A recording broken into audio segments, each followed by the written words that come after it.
میری تقریر کا عنوان ہے والدین کی اہمیت۔ تقریر شروع کرنے سے پہلے میں ایک شعر کہنا چاہوں گی۔ نیند اپنی بھلا کر سلایا ہم کو، نیند اپنی بھلا کر سلایا ہم کو، آنسو اپنے گرا کر ہنسایا ہم کو،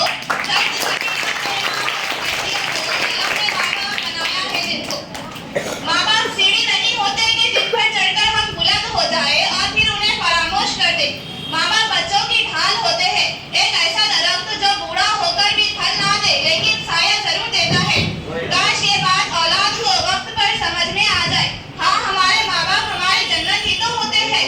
وہ خوشیاں جو والدین کو دکھ پہنچا کر حاصل کی جاتی ہے، پھر وہ خوشیاں نہیں رہتی، بددعا بن جاتی ہے۔ نبی کریم صلی اللہ علیہ وسلم اور اللہ تعالیٰ کے حکم کے مطابق ہمیں یہ چاہیے کہ ہم اپنے والدین کا احترام کریں، ان سے محبت کریں۔ اسلامی تعلیمات ہے کہ انہیں اف تک نہ کہے، نہ ہی ان سے گستاخی کرے، اور جہاں تک ہو سکے ان کی خدمت کرے۔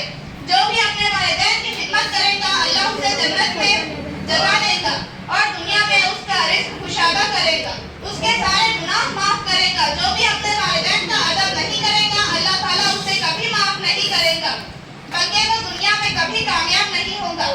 اس لیے ہمیں چاہیے کہ ہمیں اپنے والدین کا ادب کریں تاکہ اللہ تعالیٰ اور نبی پاک صلی اللہ علیہ وسلم خوش ہو اور ہمیں عزت ملے، کامیابی ملے۔ کسی شاعر نے کیا خوب کہا ہے، جو خدمت نہ کی تو نے ماں باپ کی، جو خدمت نہ کی تو نے ماں باپ کی، تو پھر زندگی ہے تیرے پاک کی۔